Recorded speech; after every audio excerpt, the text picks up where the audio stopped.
오늘 본의원은 경기도 아동주거복지 현주소를 확인하고 아동주거복지정책 강화를 촉구하고자 이 자리에 섰습니다. 흙집, 판잣집, 컨테이너, 비닐하우스, 지하와 옥탑, 더위와 추위는 물론 비좁고 습하며 안전이 담보되지 않은 곳을 집으로 삼아 우리 아이들이 살아가고 있는 현실을 알고 계십니까? 2015년 기준 경기도의 아동인구의 9.6%에 해당하는 약 23만 명의 아동이 주거 빈곤 상태에 놓여 있습니다. 도내 아동의 10명 중 1명은 열악하다 못해 절박한 주거 환경에 살아가며 미래를 위협받고 있는 것입니다. 주거는 아동의 신체적 건강과 안전, 심리적 안정과 교육 및 사회 참여에 영향을 미치고 성장과 발달에 밀접한 관련이 있어 아동의 전생에 걸쳐 영향을 미칠 수 있습니다.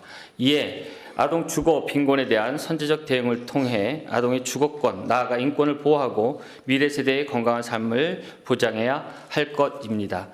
유엔 아동권리협약 제27조 제3항에서 정부는 아동을 양육하는 부모 혹은 보호자를 돕기 위한 적절한 수단을 가져야 하며 특히 영양과 옷, 주거와 관련된 경우 필요시 물질적 지원과 프로그램을 제공할 수 있어야 한다고 명시되어 있습니다. 즉, 아동이 건강하고 안전한 환경에서 성장할 수 있도록 하는 것은 사회적 책무로서 보장해야 할 아동의 권리입니다. 그럼에도 불구하고 아동의 주거 빈곤 문제는 정책적 관심에서 소외되어 있습니다.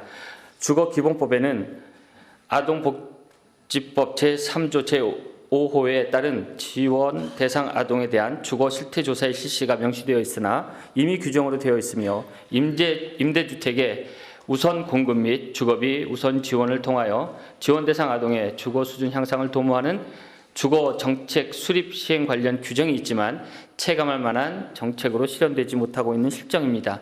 경기도는 어떻습니까? 지난해 3월 아동 주거 빈곤 문제 해결을 위해 주거 기본 조례가 개정되었지만 구체적인 실천 노력이 전혀 보이지 않고 있습니다. 지사께서는 주거복지정책 사각지대에 놓여 있던 아동의 주거권을 보장하기 위해 어떤 노력을 기울이셨습니까?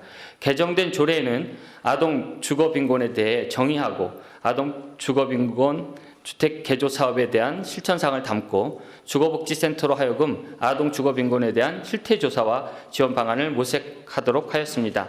하지만 여전히 아동은 소외되어 있습니다. 주거 빈곤에 처한 아동들이 건강하고 안전한 주거 환경을 보장받고 차별 없는 삶으로 진입할 수 있는 실질적인 주거 사다리 구축을 위하여 물리적 주거 안정과 더불어 심리 사회적 안정 및 종합적인 주거 복지 향상을 위한 대책 마련이 시급합니다. 이에 본의원은 다음 3가지 사항을 지사께 요청드립니다. 첫째, 아동 주거 빈곤 문제에 대하여 경기도 주거 기본 조례에 기초한 구체적인 시행 계획을 조속히 마련하고 주거복지 향상 정책을 적극적으로 실천해 줄 것을 요청합니다. 둘째, 아동 주거 빈곤 문제의 적극적 해결을 위한 경기도 주거복지센터의 역할을 강화해 주십시오.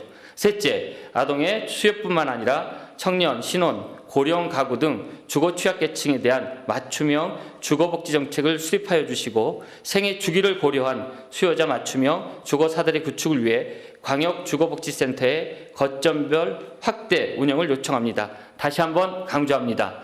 아동의 주거권은 아동의 미래입니다. 아동의 미래는 곧 우리 사회의 미래입니다. 미래 세대에 대한 각별한 관심과 지방정부의 책임 있는 주거복지 정책이 필요한 때입니다. 주거복지 정책에서의 차일드 퍼스트를 적극 실천해 주십시오. 아동이 먼저인 경기도 맞춤형 주거사다리 구축을 통해 아동의 미래를 희망으로 이어주십시오. 아동이 행복한 삶을 위한 아동 주거복지 정책 강화를 당부하며 발언을 마치겠습니다. 경청해 주셔서 감사합니다.